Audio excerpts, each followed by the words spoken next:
단순한 모바일 암호화폐의 영역을 넘어 전 세계 금융 패러다임을 재편할 거대한 움직임이 시작됐습니다. 파이 네트워크가 지향하는 최종 목적지는 분명합니다. 국경과 계층의 장벽을 허물고 전 세계 누구나 보편적으로 사용할 수 있는 글로벌 디지털 기축 통화의 실현입니다. 그동안 파이 네트워크는 폐쇄형 메인넷이라는 과정을 통해 생태계의 내실을 차분하고도 철저하게 다져왔습니다. 그리고 이제 오픈 메인넷이라는 역사적인 관문을 눈앞에 두고 있습니다. 전 세계 수천만 명에 달하는 검증된 사용자들이 실물 경제 속에서 파이를 직접 사용하고 거래하는 세상. 이는 막연한 기대나 과도한 낙관론이 아닙니다. 파이 네트워크가 수년간 단계적으로 이행해온 치밀한 로드맵이 만들어낸 구체적인 결과물입니다. 지난 한 해 파이코인을 바라보는 시장의 시선은 냉담했습니다. 가격은 움직이지 않았고 관심은 점점 줄어드는 듯 보였습니다. 그래서 많은 분들이 이렇게 말했습니다. 파이코인 끝난 거 아니냐. 하지만 시장은 언제나 아무도 보지 않을 때 방향을 만듭니다. 파이코인이 다시 주목받는 이유는 분명합니다. 감정이나 기대가 아니라 상승을 만들 수밖에 없는 조건들이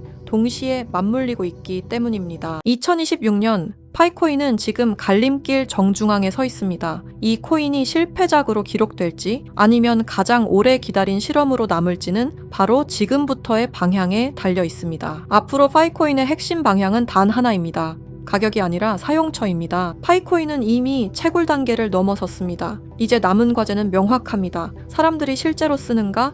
그리고 그 쓰임이 확장되는가입니다. 첫 번째 방향은 생활 결제 영역입니다. 소액 결제, P2P 송금, 특히 은행 인프라가 부족한 국가에서 파이코인의 존재 이유는 점점 또렷해지고 있습니다. 두 번째는 폐쇄형 생태계에서 개방형 생태계로의 전환입니다. 그동안 파이코인은 안전을 이유로 스스로를 꽤 강하게 묶어두었습니다. 하지만 2026년부터는 외부 서비스, 외부 자본과의 연결이 본격적으로 시험대에 오르게 됩니다. 이 외부 시장에 대한 영역 싸움이 바로 파이코인 생태계의 중요한 갈림길이라 볼 수 있겠습니다. 세 번째는 시장 신뢰 회복입니다. 대형 거래소 상장 여부보다 중요한 건 이 코인이 사라지지 않는다는 확신입니다. 그 확신이 생기는 순간 가격은 언제나 나중에 따라옵니다. 2026년의 파이코인은 당장 폭등을 약속하지 않습니다. 대신 사라지지 않을 이유를 하나씩 증명해가는 단계에 들어섰습니다. 그리고 지금 제가 여러분께 보여드릴 내용은 단순한 기대나 희망이 아닙니다. 파이코인의 본격적인 상승을 바라볼 수밖에 없는 이유,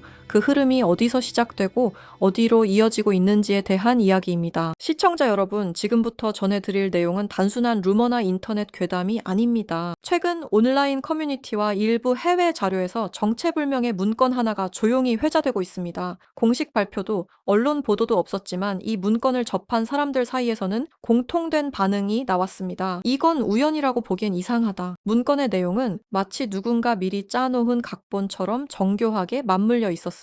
단순한 우연일까요? 아니면 반복되어 온 우연의 연장선일까요? 산타랠리라는 단어가 다시 고개를 들고 사람들이 잊고 있던 이름 하나가 다시 수면 위로 떠오르고 있는 지금, 이 문건은 왜 하필 지금 우리에게 등장한 걸까요? 그리고 많은 사람들이 파이코인을 이야기할 때 항상 빠지지 않고 꺼내는 그 한 문장, 파이는 3140일이다. 이 말 한 번쯤 들어보셨죠? 최근 온라인을 뜨겁게 달군 심슨 가족 환상의 에피소드, 바로 그 안에서 지금까지 우리가 알고 있던 도큐먼트 1, 즉 그 문건 속에 숨겨진 진실이 다시 한번 주목받고 있습니다. 그 문서에는 놀랍게도 파이는 3년 후 3140일이 된다는 내용이 담겨져 있었는데요. 아마 많은 분들이 한 번쯤 들어보셨을 겁니다. 그런데 말입니다. 오늘 제가 들려드릴 이야기는 여기서 멈추지 않습니다.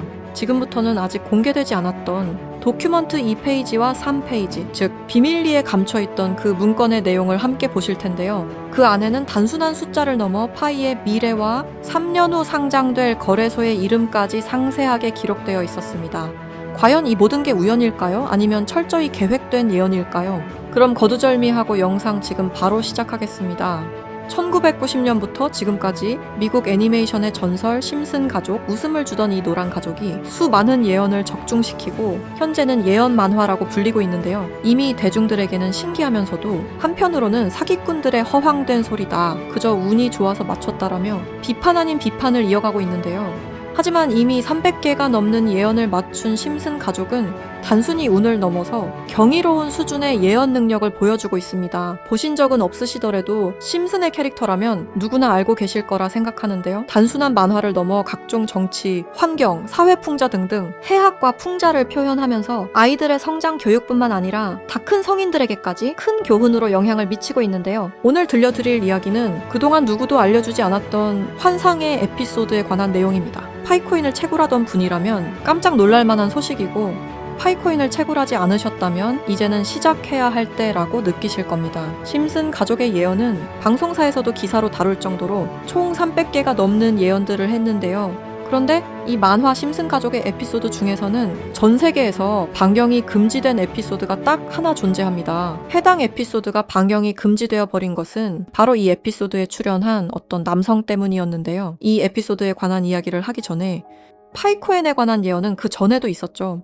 현재 앞에 보이는 이 포스터에는 파이코인의 떡상을 예언하고 있는데요. 2012년 파이코인이 탄생하기 전에 출시된 에피소드, 모두가 아는 유명한 장면이 발견되었습니다. 2개의 포스터와 아틀라스 동상, 그리고 하늘을 뚫고 상승하고 있는 그래프와 선물이라는 문구까지 하나하나 전부 면밀히 살펴보도록 하겠습니다. 2가지 포스터 중 한 가지는 파이오니어에게는 굉장히 유명한 I love 파이와 다른 하나는 태극권을 연상케 하는 그림입니다. 태극권은 동양의 상징으로 자주 쓰이고 있으며 실제로 파이코인은 베트남과 중국을 선두로 아시아 전역에 큰 변화를 개척하고 있습니다. 그리고 그 옆에는 지구를 업고 있는 아틀라스 동상이 있으며 정확히 이 동상은 록펠러 센터 건물에 있는 랜드마크 격인 동상으로 자리매김하고 있습니다. 결국 파이코인의 벤처 캐피탈은 세계적인 변화의 주역 록펠러 가문으로 드러났는데요. 록펠러 가문은 거대한 부를 가지고 세계 금융시장을 실제로 쥐락펴락할 정도로 막강한 세력인데요. 이 가문에서 실제로 파이코인을 지지한다는 입장을 발표하며 파이코인에 대한 음모론이 기정사실화가 되기도 했죠.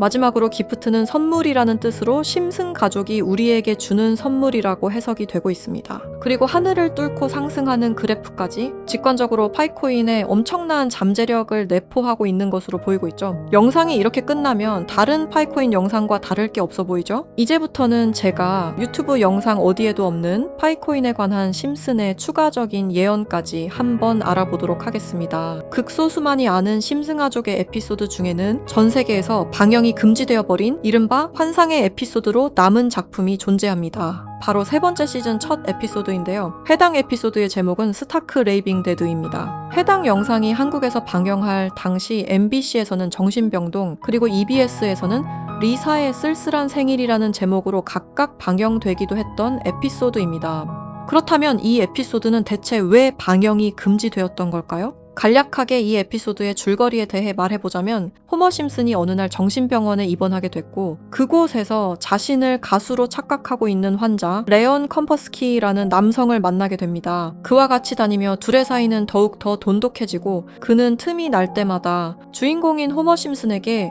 파이는 3.14가 아닌 3년 뒤에는 3.14일로 정의될 것이라며 수차례 반복하며 말하는 장면이 포함되어 있습니다. 이러한 말에 호머 심슨은 세뇌되며 그의 문장을 지속적으로 말하고 다니는데요. 추후 정신병원에서 퇴원한 레온 컴퍼스키를 자신의 집까지 데려오게 되는데 하지만 이 에피소드는 바로 이 레온 컴퍼스키라는 남자 때문에 반경이 금지되었습니다. 이 레온 컴퍼스키 캐릭터는 자신이 가수라고 말하고 다니며 실제로 노래를 불렀는데요. 바로 이 노래를 부른 인물이 마이클 잭슨이라는 점 때문이었습니다. 실제로 그는 에피소드에서 자신을 마이클 잭슨이라고 말하고 다니며 노래를 부르고 춤을 추기도 합니다. 여기서 문제는 그가 에피소드에 등장하는 동안 실제로 마이클 잭슨과 너무 똑같은 목소리를 냈다는 겁니다. 그의 노래를 한번 들어보도록 하겠습니다. Billie Jean is not my lover. She took the girl who says that I am the one. 여러분 잘 들으셨나요? 여러분들은 어떨지 모르겠지만 적어도 제가 듣기로는 실제로 마이클 잭슨이 부른 것 같은 느낌을 받았는데요. 똑같은 목소리와 창법을 흉내내며 호머 심슨에게는 파이는 3.14일이라며 에피소드 내에 틈틈이 계속해서 언급했습니다. 하지만 당시 세계적인 팝의 황제 마이클 잭슨이 참여했다는 이유로 이 3.14일이라는 숫자는 세상에 묻히게 됩니다. 몇 년 후에 심슨의 총 제작을 맡고 있는 맷 그로닝마저도 레온 컴퍼스키는 마이클 잭슨이 맞다고 하였는데요. 사실 마이클 잭슨은 이 사실을 상당히 숨기고 싶어 했고 심슨 가족의 제작진들과 성우들 밖에 모르고 있었지만 본인이 직접 불렀다는 사실이 밝혀지면서 마이클 잭슨의 팬과 심슨 가족의 팬 모두에게 충격을 주기도 했습니다. 마이클 잭슨이 사망한 이후에 그가 추악한 범죄를 저질렀다는 내용의 다큐멘터리가 출시되기도 했었는데 피해자들의 증언이 많이 모순된 점을 비롯해서 많은 비판마저 공존했지만 해당 다큐멘터리의 여파가 워낙 컸던지라 심슨 가족의 제작진들과 그리고 판권을 구입한 디즈니 측에서 OTP 서비스인 디즈니 플러스 방송을 금지시키고 더 나아가 이후 발행되는 모든 DVD 등 매체에서도 해당 에피소드를 배제하며 현재까지도 이 에피소드는 전 세계 디즈니 플러스에서 완전히 그 흔적을 찾아볼 수 없게 되었습니다. 하지만 이 에피소드는 단순히 마이클 잭슨에게만 집중해서는 안 된다는 거죠. 바로 에피소드 내에서 틈틈이 언급되었던 파이는 3140일이라고 말하는 장면에 집중해야 한다는 겁니다. 그 중에서 바트 심슨이 발견한 라이언 컴퍼스키의 책에서는 이러한 내용이 있었는데요. 만약 당신이 3년 동안 기다린다면 1파이당 가격은 3141달러가 될 것이다. 이렇게 적혀 있었습니다. 또 하나 충격적인 예언은 2022년 HTX 거래소가 파이코인을 도둑 상장한 것 또한 예언되어 있었으며 그리고 그곳에는 가짜 이렇게 적혀 있었습니다. 다음 내용은 더욱더 충격적인데요.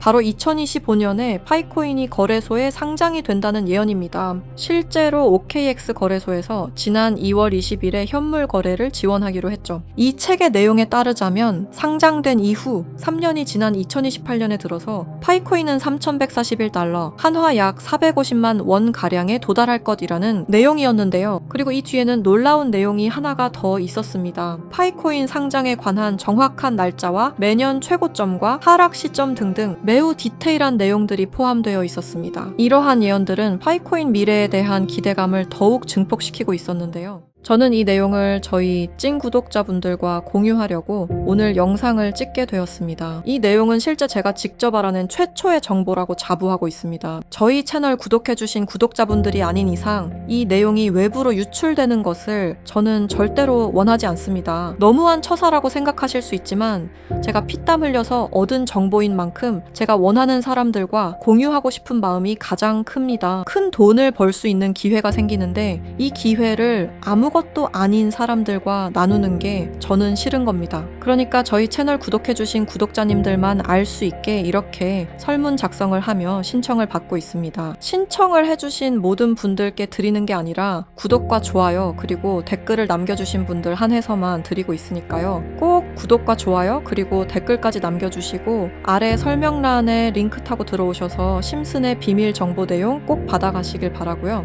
제출 버튼까지 눌러주셔야 저희가 확인이 가능하니까 제출 버튼까지 꼭 눌러주시기 바랍니다. 만약 진짜로 3년 뒤에 이 거래소에 상장이 되고 누구보다 빠르게 먼저 이 정보를 알고 있다면 7조 원을 벌어들였던 시바이누 부자처럼 우리도 부자가 될 수 있는 길을 알게 되는 거라 생각하는데요. 진짜 부자가 되고 싶으신 분들, 더 이상 돈 때문에 구질구질하게 살기 싫으신 분들 이 기회 놓치지 마시길 바랍니다. 오늘 영상은 여러분들에게 희망찬 영상이 되었으면 좋겠다는 마음으로 알차고 꼼꼼하게 구성했으니까요. 다음 영상도 많이 시청해 주셨으면 좋겠습니다. 시청해 주셔서 감사합니다.